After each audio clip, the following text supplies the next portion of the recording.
Goodness, it's bright up here. So thanks very much for the introduction. It's an absolute delight to be here. I was just saying, the last time I was in this room was for the Aritzia warehouse sale. So I spent 4 hours straight with my 14-year-old shopping with fabulous brand. I love the clothes, but I'm hoping this is going to be a little bit more relaxing. So as mentioned, I'm a partner at PwC. I lead our BC private company services practice, and I've actually been with the firm for close to 25 years. I'm personally extremely passionate about inclusion and diversity, and particularly because I've seen the positive impact that it's really had on our clients, on our people, and our communities. PwC is playing a leading role supporting the United Nations He for She movement, a movement that for PwC, it's really all about making real change by helping men and women work better together. So I've also been the recipient, unknowingly, and before a lot of formal programs and initiatives were introduced, I've been the recipient of some really amazing male sponsorship at PwC. So these individuals, they've opened doors for me, they've pushed me to do things that I never thought I could do, and they've really advocated for me at times that I least expected it. So they've made a tremendous difference. And today I see the same type of active sponsorship happening, both informally and then more formally through our award-winning Women in Leadership program. And that program, it's multifaceted, but it's contributing to our goal that by 2020, 50% of our partner admissions will be female. So that's talking to the stat earlier. We're really trying to move the dial on that 17% statistic of women in senior executive positions. So I recognize the conversation is not solely about sponsorship, but I'm really looking forward to this dialogue, having seen firsthand how support and gender equity in the workplace can unlock everyone's full potential. And individuals like the three of you here play a big role in achieving this. So I know there was a mention of a 5-minute introduction. We're not actually going to go with that. But what I would like to start with is, could each of you just talk a little bit about your organization and then what has inspired you to become a gender equity advocate? So I'm going to start with Kevin. Sure, absolutely. Well, thank you all for being here this morning. So my name's Kevin Brennan. I am a partner with Ernst & Young. And what inspired me to be involved in the gender movement was really, I recognized I had blind spots myself. I had conscious biases. When I looked at myself in the past, I understood that I looked at the world through my own perspectives and experiences. I looked at the world and interacted with people on the basis of the way I make decisions, the way I lead. My education, my generation, all the things that really mattered to me is how I interpreted the world. I also realized that I've made a lot of mistakes along the way in terms of working with women. I acknowledge that I've, in the boardroom, I would interrupt women. I would not hear women. I would not know how to interact with women in terms of business development. And the one thing I'm really passionate about is leading, and is about making sure that nobody's left behind, making sure that for those that hold values, that want to make the effort, I'll create the opportunity for them. And so when I looked at it from the perspective of gender parity, I had this one passion for really including women in growth and in opportunities. And the other way, I wasn't acting in a way that necessarily promoted that, so there was a conflict. And becoming a gender parity advocate helped me resolve that conflict. And that's why I'm doing what I am today. Thanks, Kevin. And how about you, Gary? Same question. Yeah, so Gary Agnew, Vice President at Finning. We're a BC-founded company and a large global Caterpillar dealer. My inspiration is really born of knowing what being isolated and segregated feels like. I was born in Northern Ireland in the 70s, and during the 70s and 80s, Northern Ireland was a war-torn part of the United Kingdom. And we were a Catholic family in a very Protestant town. And so, you know, we were isolated, we were treated differently to everybody else, and that was, even as a young child, very impactful feeling and sensation. I was fortunate, you know, my family moved us to England, and we had a very different upbringing and many new and different opportunities that I probably wouldn't have had if I'd continued to grow up in Ireland. And so, having felt it firsthand and knowing, you know, how that feels to be a minority group and not be given the same opportunities as others, I'm really passionate about playing my role, giving something back, helping others to achieve what they aspire to achieve in their life, creating a platform for others as my mum and dad did for me. Great, thank you.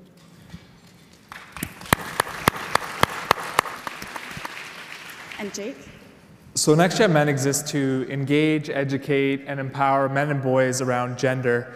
And really what that was born of was coming to my own understanding that the status quo of gender not only doesn't serve women, trans, and non-binary folks, but it doesn't serve men either. And some great examples of that is my own struggles with mental health issues, and then also lived experience in dating survivors of sexual assault, dating a very strong feminist in university. And I always say that once you see it, you can't unsee it. So coming to a realization over the course of my life of, you know, how my own gender impacts me and those around me, and wanting to create a space for change. That's great. Thank you, Jake. I just got to say, I really appreciate the honesty and the authenticity of those answers. Just one quick thing as well. I'd like to make this interactive, so there will be time for questions from you. If you go onto Slido, apparently it's number 3. If you would like to submit questions, they will pop up here, and then I'll try to get to as many as possible. So, given today's theme, Inspiring Men to Inspire, I'd like to just start with the overarching question. Why do you believe it's important for men to be part of this dialogue around women's leadership? So I'm going to start in the middle with you, Gary. Yeah, I mean, I think if you look at the demographics, just from a maths perspective, having the males having the dominant leadership positions in industry today, it just makes sense that we should embrace and engage, you know, the male leaders in business to be part of this cause and part of this change. And also, I think as a leader, you have a significant responsibility. I mean, leadership is about creating a platform for what you believe in and what you stand for. And, you know, the opportunity for men to create a platform that helps bring out the quieter voices, bring out the minority groups, encourage those who don't believe they're ready for the next opportunity. I just think it's a huge opportunity to get men engaged. I think also in any situation, when it is people outside the minority group speaking for a cause, I think it has an amplification impact. And so for the maths that are involved, for the platform leadership opportunity that men have in the workforce today, and because there's just a great opportunity for men to play a role and amplify the message that's already in play. Yeah, great. Kevin, anything to add? Sure. I would say this. I'll start with the humanities side of it, is that, you know, it's morally and ethically right that men get involved and help make this change. I think it's, you know, it's unacceptable that we would miss another generation of leaders providing benefit to our communities and to our economy as a result of irresponsible leadership. And we need to fix that and fix it now. Secondly, I really don't think it's possible to make the change and the shift without participation of men for the reasons Gary's outlined, but also because it takes a collaborative effort to move. Men need to change as much as women need to progress. And the only way to promote that is by direct interaction. I think also it's critically important because when men get involved, it creates an impetus for change. It makes them examine themselves. It makes them recognize that they've got, unconscious biases and things that they need to work on. And by dialoguing and interacting and collaborating, they come to realize just what that is and start to appreciate the differences and the value of differences that everybody brings. And it just adds to a better solution for all. And Jake, just building on that question, why do you think it's important for men to inspire other men to be allies of gender equity? I think, there's a lot of people who, come to these realizations around their own gender story and understanding, and they internalize that maybe as, a leader in a workplace or as a partner in a home. They can be gender equitable, but I think it's important for us to go beyond kind of that immediate circle of influence and advocate and kind of create a ripple effect there. I really loved, it was will.i.am that said it at the last World Economic Forum, and he said women don't need more empowerment, they need opportunities to be powerful. Mm-hmm. And part of that is getting out of the damn way. And I love what the Lieutenant Governor said about paternity leave, right? As advocates for gender equity, yes, we need more women in leadership. Yes, we need more women in science, technology, engineering, and math. But we also need more men in early childhood education and nursing and those traditional caregiving roles. And we're not going to see that until men take paternity leave, where they're role modeled from a young age that it's okay to be a caregiver.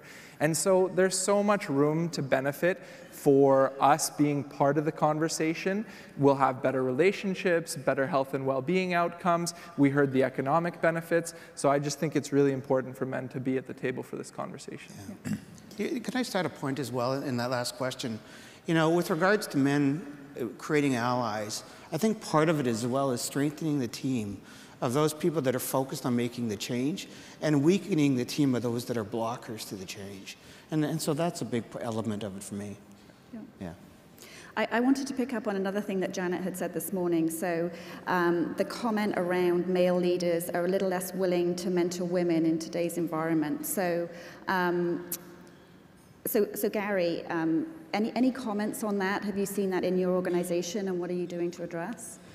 We're from a very heavy industrial industry, and the demographics in our industry do not play well.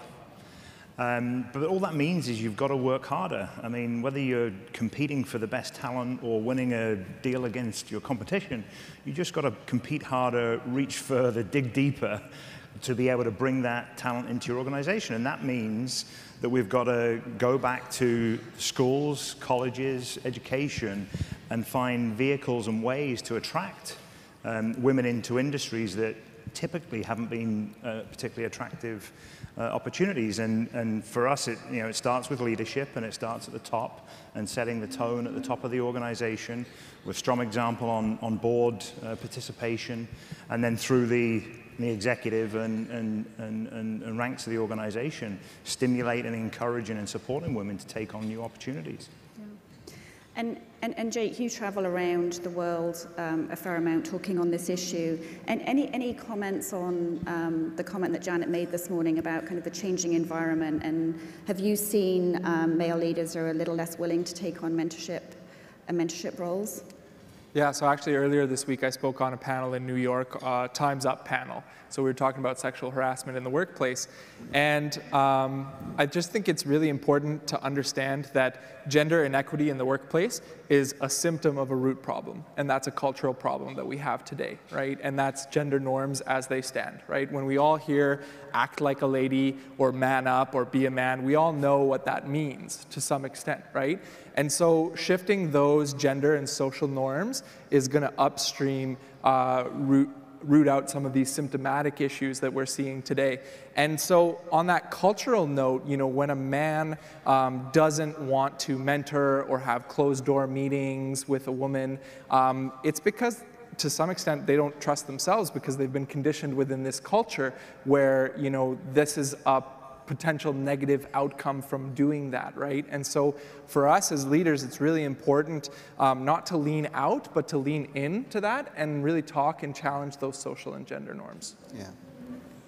And we'd had a conversation a couple of weeks ago. You'd actually elaborated a little bit on how do we inspire men to see themselves as part of the problem and part of the solution. Can you talk a little bit about that? I found that fascinating.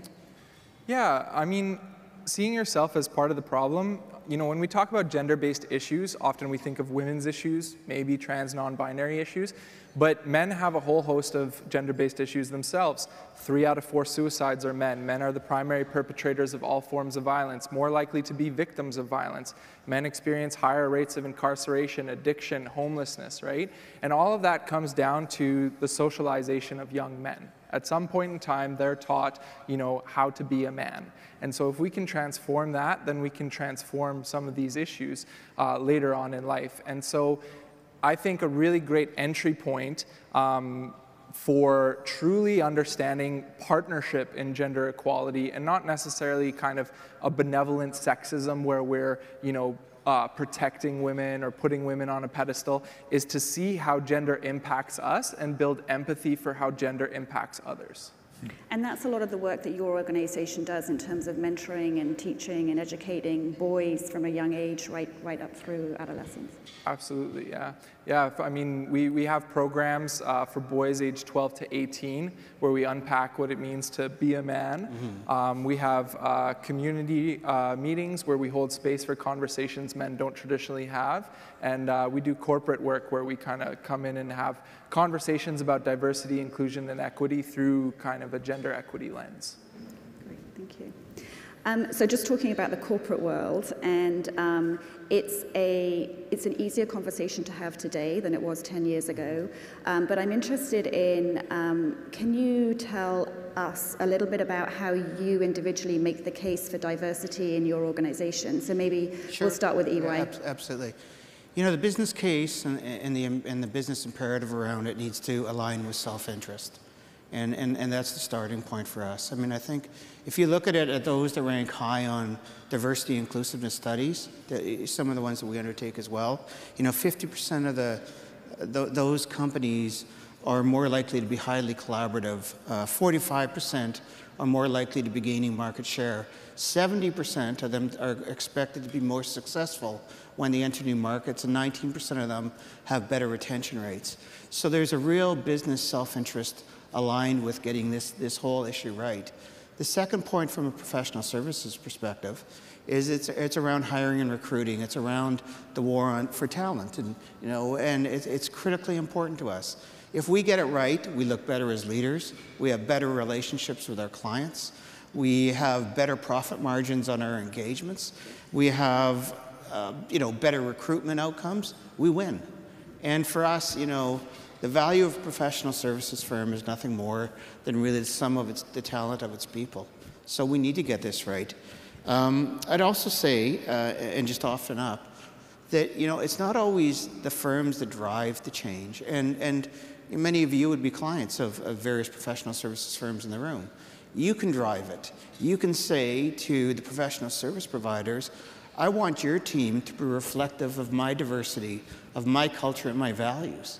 And the firms will adopt quickly. Drive that change. Yeah, that's great.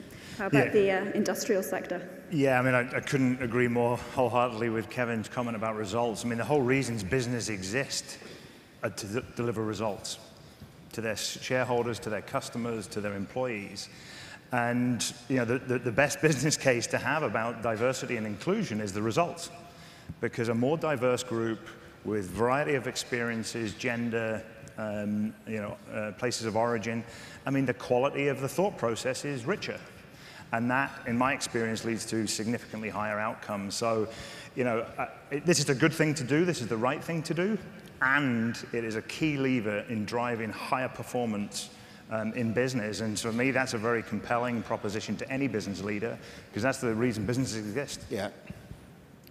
And we've talked about why it's important to engage men. I'd like to spend a little bit of time about what can organizations do to inspire men and get them involved. So maybe, Jake, you work with a lot of corporate organizations. Maybe you could comment on that first. So really the what, how? I think part of this comes from this idea of dominant groups, right? And as a dominant group, we often don't see ourselves as othered. So when we talk about gender, we don't often think about men as having gender. When we talk about race, we don't often think about white people. So how do we see ourselves as part of a group, right, in that sense? And empowering that, you know, often as leaders, we say, go forth and be more diverse and inclusive. How do you do that if it's not necessarily your lived experience, right? So offering opportunities for capacity building, there's a certain set of knowledge, skills, and attitudes that need to be built into that, and really encouraging those lived experiences. So if someone wants to take parental leave, paternity leave specifically, putting them up as a role model, and actually as leaders role modeling it yourself too, because if you're not taking the leave, people who are coming up after you aren't going to take it as well too, whether that be mental health leave, elder care leave, those types of things, because right now we're taking for granted that men aren't taking those leaves, which is working against women. So I think that that is a big shift that we can have there, and then just really creating opportunities for difficult conversations and doing that proactively. It's a lot easier to have a difficult conversation about hypothetical scenarios versus when something negative happens and people are defensive, they're upset, they're angry. So I think as a leader, if you really want to move the needle in your workplace, create those spaces for those conversations. I think it needs to be part of the strategy as well. It needs to be sponsored from the top down. It needs to be embedded in the C-suite as a business imperative. You know, you need to create, not all of it is volunteer, to be honest. You need to create accountability. You need to engage with men and women with respect to the initiatives that are moving forward. And you need to be committed to it to the long term, because this isn't easy. There's a lot of work to get to the right outcome. Yeah. I also find that men who are willing sometimes get paralyzed in being frightened of getting it wrong. And I think this is where women have an important role to play to together create a safe space for men to evolve their language and develop how they engage in this discussion. And so, you know, I think it's important to have that safe space, and that's a space that everyone creates to be able to progress together on the issue. Because I do at times feel, you know, conscious men are holding back through that fear of getting it wrong. So any other advice for men that are afraid of getting it wrong? Kevin, Jake? I think just create spaces where you listen, where you actively ask questions of marginalized groups, ask them about their lived experiences, be very genuine and authentic with your intentions. And I hope that other people will see that and allow you to have that space to stumble and to make a mistake, and call people in. Don't call people out. Shame and guilt are not very motivating feelings. So if we can work with people, I think that moves the needle for sure. Yeah, and I just add, I think you walk the walk. If you're talking diversity and inclusiveness, you're living diversity and inclusiveness. And people catch on to it. People see that they want to emulate those that are leaders in the community, and that's the safe space that they need to abide by.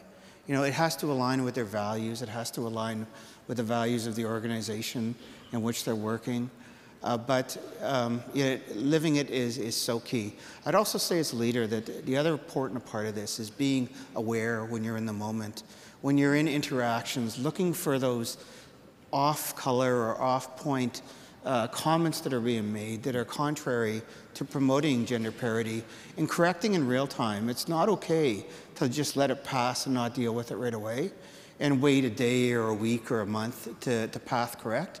You need to correct it right away while it's still fresh and the person's, you bring it to their attention of the problem that they, you know, that arose, and it solves a lot of the challenges going forward. Yeah, for me, I mean, Jake's point, be curious, ask questions. You know, you will learn things that you never imagined just by being curious, and ask for coaching.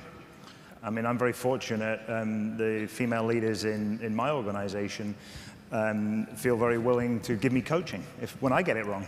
And so it's not about being perfect, it's about being engaged and moving the agenda forward and being curious and asking for coaching. or we can reframe it as mentorship, because we've been talking about mentorship a lot. So we can have a lot to learn from underrepresented populations as well too, and the struggles that they're potentially facing. Yeah. Just on the concept of mentorship and sponsorship, can you talk a little bit about your organizations and what you do in those areas? Sure. Let me go first. You know, I think that as I think about Ernst & Young and where we've come and where we've gone to, you know, we've been on this journey of gender parity for the past 26 years. We started it in 1992, and we are where we are today. In 92, we really started with a survey and a part-time diversity champion. Today, we've got a global vision for D&I, a framework and a path. We've got succession planning. We've got effective tools for providing feedback on equity issues to the leaders. We've got all kinds of things that are working towards moving the needle forward. You know, for those of you who know Fiona McFarlane, she would say prior to 92, we had an unconscious incompetence. Today, she'd say we're conscious, but we're still incompetent because we haven't achieved our goal yet.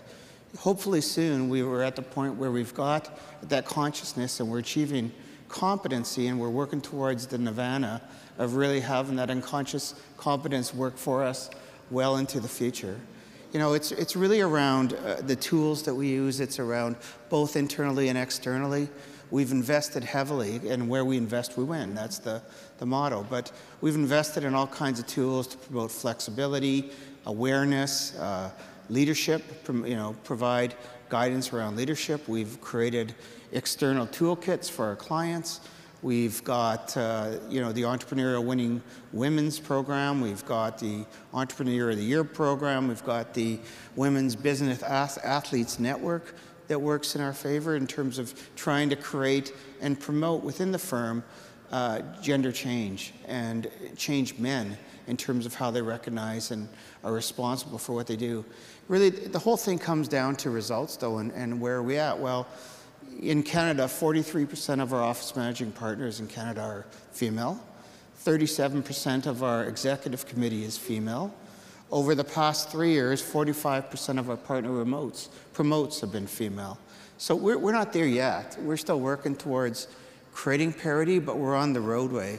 And you know, I hope someday, and maybe not in my lifetime, we hit that nirvana of that conscious or unconscious competency that we need to promote parity.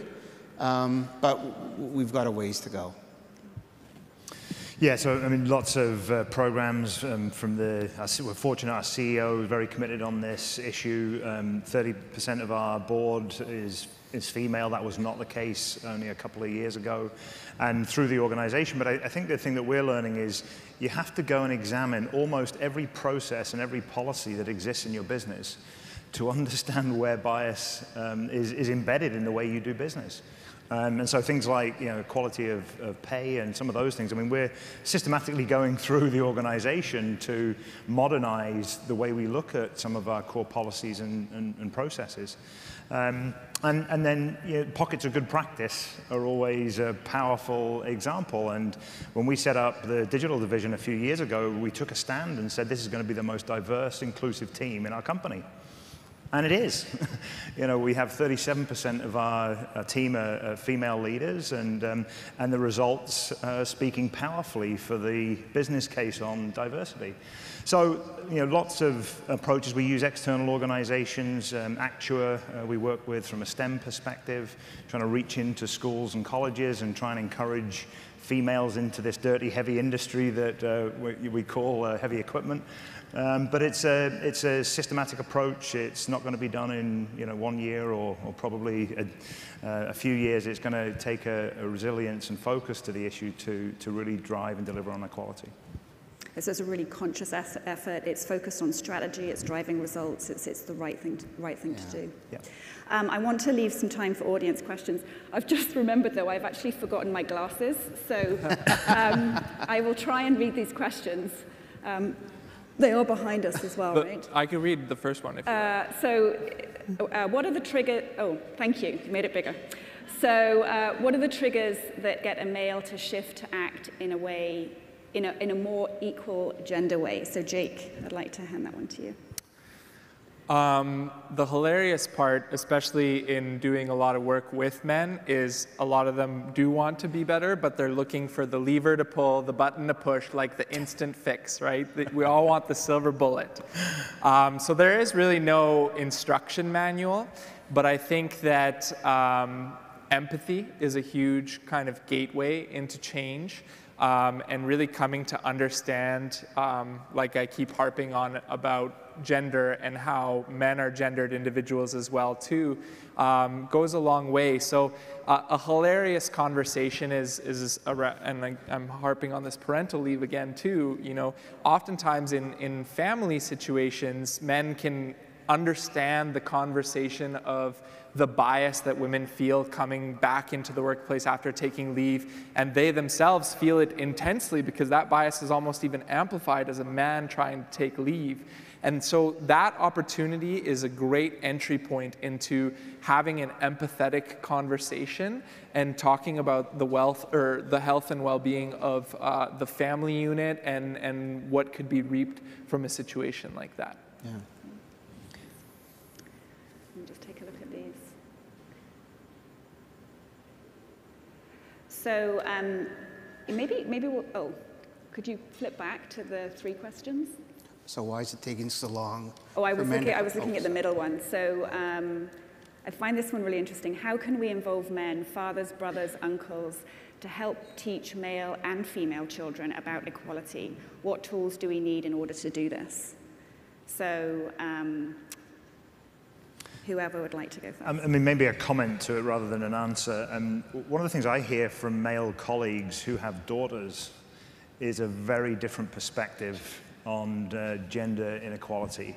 They see the world through different eyes and experiences than they have done previously. And so, you know, maybe there's something there in terms of helping men see the world as a woman sees the world.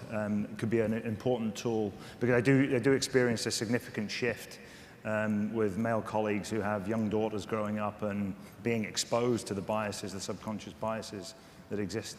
Yeah, I have certainly seen that in our organization, particularly with our male partners, with daughters as they grow up. So yeah.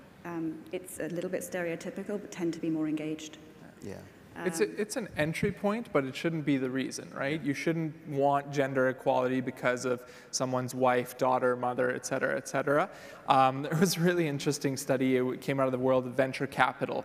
And if within a venture capital firm, the partners had firstborn daughters, they were more likely to make more gender equitable investments. But if they had a firstborn son and then later a daughter, it wasn't so, right? And so that just goes so far to show how much work we have to do around the incentives to be in gender equality.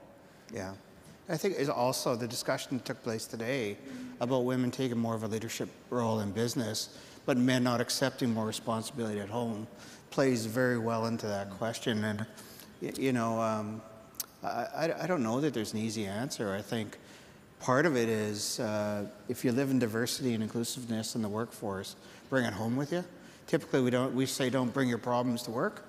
Well, take your solutions home. Maybe that's part of the answer. Very good.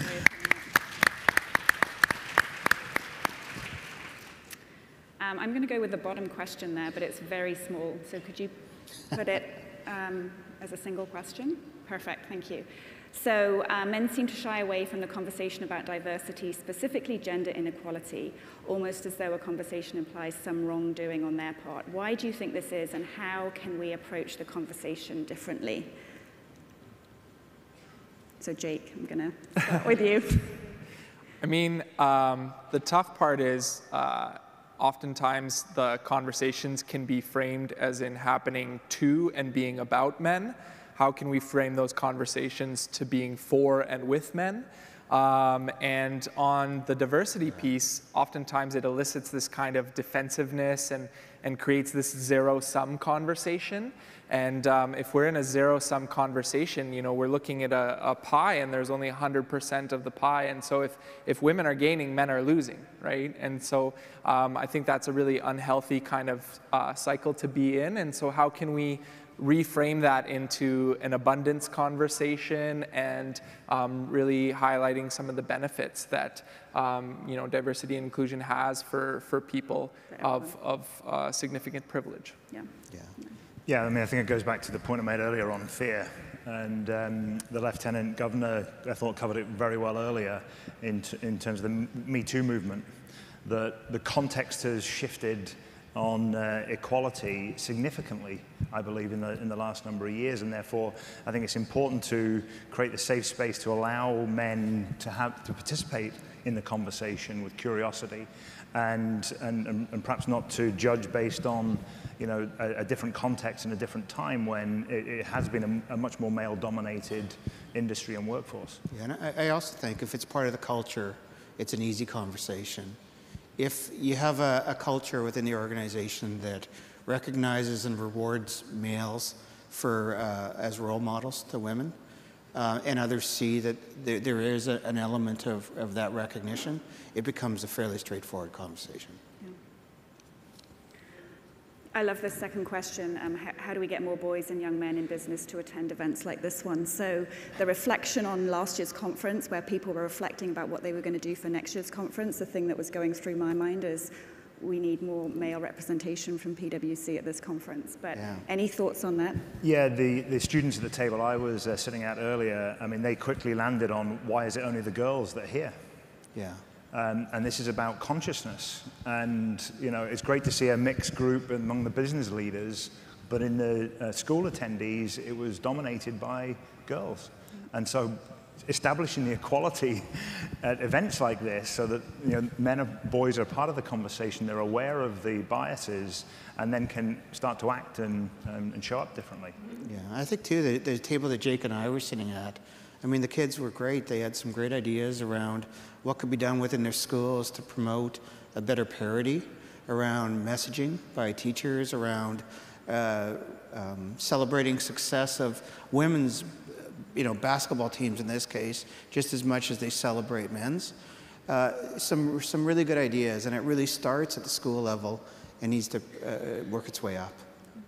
I think the one thing I would say, though, too, is also being conscientious of not necessarily doing equality for the sake of equality. Like, this can also be a space for women and girls. So not necessarily, men, we get a lot of different opportunities. So at our table, we talked about, there's pep rallies for the boys basketball team, and we don't have that for the girls basketball team. But we have We for She for girls empowerment, right? So I think it's great, but also being conscientious of also honoring spaces for girls and women. That's a very good point. Very good point. So I can't believe the time has gone so quickly. It's crazy. Just one quick wrap-up question for each of you. So what advice would you share with other men that want to advocate and they're not sure where to start? So Kevin, I'll start with you. What was the question? I'm sorry. So the question was, what advice would you share with other men that want to start advocating and they're not sure where to start? I would say that the time has come and gone. It's, I'd say that it's about being an effective leader. I'd say that,